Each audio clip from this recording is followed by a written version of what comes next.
خبر شامل کرتے ہیں پنجاب سے۔ عثمان سلیحری کی رپورٹ کے مطابق گورنر پنجاب سردار سلیم حیدر خان سے ایرانی سفیر رضا امیری مقدم کی گورنر ہاؤس لاہور میں ملاقات۔ ایرانی قونصل جنرل مہران محتفر بھی اس موقع پر موجود تھے۔ گورنر ہاؤس لاہور میں ایران کے قومی شاعر فردوسی کے مجسمے کی نقاب کشائی بھی کی گئی۔ گورنر پنجاب سردار سلیم حیدر خان نے ایرانی سفیر رضا امیری مقدم اور وفد کے دیگر اراکین کے ہمراہ مجسمے کی نقاب کشائی کی۔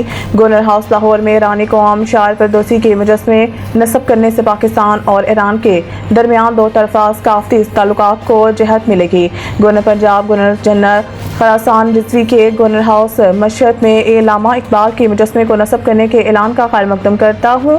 گورنر پنجاب پاکستان اور ایران کے درمیان تعلقات مذہب، ثقافت اور تاریخ سے جڑے ہیں۔ پاکستان اور ایران کے درمیان ثقافتی، تجارتی اور دیگر شعبوں میں تعاون کو فروغ دینے کی ضرورت ہے۔